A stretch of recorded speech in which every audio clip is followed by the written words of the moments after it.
ಇನ್ನು ಮೈಸೂರು ಮೂಡ ಪ್ರಕರಣ, ಈ ಪ್ರಕರಣಕ್ಕೆ ಸಂಬಂಧಪಟ್ಟಂತೆ ಇಡಿ ಅವರು ಇನ್ನೂ ಕೂಡ ಕಾರ್ಯೋನ್ಮುಖರಾಗಿದ್ದಾರೆ ಅನ್ನೋದಕ್ಕೆ ಸಾಕ್ಷಿ ಇಡಿ ಅವರು 100 ಕೋಟಿ ಮೌಲ್ಯದ ಆಸ್ತಿಯನ್ನು ಮುಟ್ಟುಗೋಲು ಹಾಕ್ಕೊಂಡಿದ್ದಾರೆ.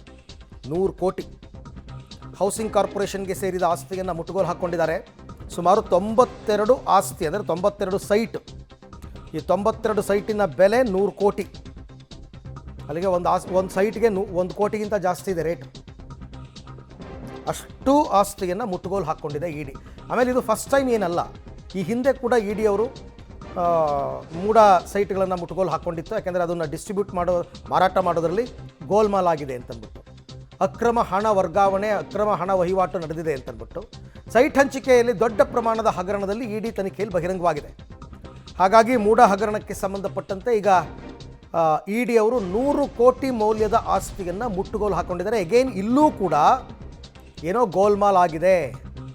ಹೌಸಿಂಗ್ ಕಾರ್ಪೊರೇಷನ್ಗೆ ಸೇರಿದ ಆಸ್ತಿ ಅಂತೆ, 92 ಸೈಟ್ ಮುಟ್ಟುಗೋಲು ಹಾಕ್ಕೊಂಡಿರ್ತಕ್ಕಂಥದ್ದು. 92 ಸೈಟ್ ಹಂಚಿಕೆಯಲ್ಲಿ ದೊಡ್ಡ ಪ್ರಮಾಣದ ಹಗರಣ ಇಡಿ ತನಿಖೆಯಲ್ಲಿ ಬಹಿರಂಗವಾಗಿತ್ತು.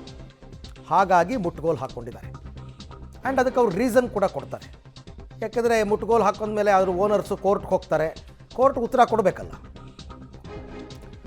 ಈ ಬಗ್ಗೆ ಮತ್ತಷ್ಟು ಮಾಹಿತಿ ನನ್ನ ಕೊಲೀಗ್ ಮುರಳೀಧರ್ ಅವರಿಂದ ಪಡ್ಕೊಳ್ಳೋಣ. ಮುರಳಿ, ಇಡಿ ಅವರು ಈ ಹಿಂದೆ ಕೂಡ ಕೆಲವು ಆಸ್ತಿಯನ್ನು ಈ ರೀತಿ ಮುಟ್ಟುಗೋಲು ಹಾಕ್ಕೊಂಡಿದ್ರು, ಕೆಲವು ಸೈಟ್ಗಳನ್ನು. ಈಗ ಮತ್ತೆ 92 ಸೈಟ್ಗಳನ್ನ ಮುಟ್ಟುಗೋಲು ಹಾಕ್ಕೊಂಡಿದ್ದಾರೆ ಅಂತ. ಅದಕ್ಕೆ ಅವರೊಂದು ಜೆನ್ಯೂನ್ ರೀಸನ್ ಕೊಡಬೇಕಾಗುತ್ತೆ. ಏನು ರೀಸನ್ ಕೊಡ್ತಾ ಇದ್ದಾರೆ ಅಂತ? ಇದನ್ನು ಸಂಪೂರ್ಣವಾಗಿ ಟಿ ದಿನೇಶ್ ಕುಮಾರ್ ಅವರ ಮೇಲೆ ಎತ್ತಾಗ್ತಾ ಇರೋಂಥದ್ದು. ಟಿ ದಿನೇಶ್ ಕುಮಾರ್ ಅವರು ಮೂಡದ ಅಲ್ಲಿ ಮಾಜಿ ಆಯುಕ್ತರಾಗಿ ಕೆಲಸವನ್ನು ಮಾಡಿದಂಥವ್ರು. ಆಯುಕ್ತರಂಥ ಸಂದರ್ಭದಲ್ಲಿ ಲಂಚವನ್ನು ಪಡೆದುಕೊಂಡು ಈ ರೀತಿಯಲ್ಲಿ ಅಕ್ರಮವಾಗಿ ಸೈಟ್ಗಳನ್ನು ಹಂಚಿಕೆಯನ್ನು ಮಾಡಿಕೊಟ್ಟಿದ್ದಾರೆ ಅನ್ನೋದ್ರ ಬಗ್ಗೆ ಅವರು ಆರೋಪವನ್ನು ಮಾಡ್ತಾ ಇರೋಂಥದ್ದು. ಅರವಿಂದ್, ಇಲ್ಲಿ ಪ್ರಮುಖವಾಗಿ ಗಮನಿಸಬೇಕಾದಂಥದ್ದು ಸಿ ಎಂ ಅವರ ವಿರುದ್ಧ ಇರ್ಬೋದು, ಮತ್ತು ಸಿ ಎಂ ಕುಟುಂಬಸ್ಥರ ವಿರುದ್ಧ ಇರ್ಬೋದು, ಮತ್ತು ಬೈರತಿ ಸುರೇಶ್ ಅವರ ವಿರುದ್ಧ ಇರ್ಬೋದು, ಈ ಯಾವುದೇ ರೀತಿಯ ತನಿಖೆಯನ್ನು ಮಾಡಬಹುದು ಅಂತೇಳಿ ಈಗಾಗಲೇ ಹೈಕೋರ್ಟ್ ಸಮನ್ಸನ್ನು ರದ್ದು ಮಾಡಿ ಆದೇಶವನ್ನು ಮಾಡಿದೆ. ಆದರೆ ಎರಡನೇ ECRN ರಿಜಿಸ್ಟರನ್ನು ಮಾಡಿದಂಥ ಇಡಿ ಅಧಿಕಾರಿಗಳು ತಮ್ಮ ತನಿಖೆಯನ್ನು ಮುಂದುವರಿಸ್ತಾ ಇದ್ದಾರೆ. ಯಾಕೆಂದರೆ ಹೈಕೋರ್ಟ್ನ ಆದೇಶವನ್ನು ಸುಪ್ರೀಂ ಕೋರ್ಟ್ನ SLP ಮೂಲಕ ಅದನ್ನು ಸ್ಕ್ವಾಶ್ ಮಾಡಿಸುವಂಥದ್ದು ಅಥವಾ ಪ್ರಯತ್ನಗಳು, ಕಾನೂನಿನ ಹೋರಾಟ ಮಾಡುವಂಥ ಪ್ರಯತ್ನಗಳು ಯಾವುದನ್ನು ಕೂಡ ಮಾಡ್ತಾ ಇಲ್ಲ. ಆದರೆ ತಮ್ಮ ಎರಡನೇ ECRN ಇತ್ತು, ಅದರ ಮೂಲಕ ಒಂದು ತನಿಖೆಯನ್ನು ಮುಂದುವರಿಸ್ತಾ ಇದ್ದಾರೆ. ಟಿ ದಿನೇಶ್ ಕುಮಾರ್ ಅವರ ಮೇಲೆ ಈ ಆರೋಪವನ್ನು ಹೊತ್ತಾಗ್ತಾ ಇರೋಂಥದ್ದು. ಸಂಪೂರ್ಣವಾಗಿ ಅವರು ಲಂಚವನ್ನು ಪಡ್ಕೊಂಡು ಈ ರೀತಿಯಲ್ಲಿ ಬೇನಾಮಿ ಆಸ್ತಿಗಳನ್ನು ಮಾರಾಟವನ್ನು ಮಾಡಿದ್ರು, ಜೊತೆಗೆ ಸಾಕಷ್ಟು ಲಾಭಾಂಶವನ್ನು ಇದರಿಂದ ಪಡೆದಿದ್ದಾರೆ ಅನ್ನೋದ್ರ ಬಗ್ಗೆ ಆರೋಪವನ್ನು ಇಡಿ ಅಧಿಕಾರಿಗಳು ಮಾಡ್ತಾ ಇರೋಂಥದ್ದು.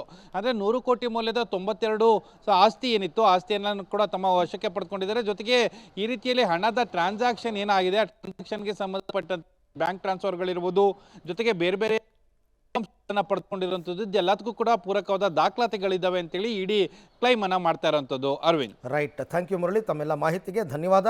ಆ್ಯಂಡ್ ಅದನ್ನು ಸಮರ್ಥಿಸ್ಕೋಬೇಕಲ್ಲ ಇಡಿ ಅಧಿಕಾರಿಗಳು, ಯಾತಕ್ಕೋಸ್ಕರ ಮುಟ್ಟುಗೋಲು ಹಾಕ್ಕೊಂಡ್ವಿ ಅಂತ. ಅದಕ್ಕೆ ಬೇಕಾದಂತಹ ಎಲ್ಲ ಪೂರಕ ದಾಖಲೆಗಳನ್ನು ಕೋರ್ಟ್ಗೆ ಒದಗಿಸ್ತಾರೆ, ತಮ್ಮ ನಡೆಯನ್ನು ಅವರು ಸಮರ್ಥಿಸ್ಕೋತಾರೆ.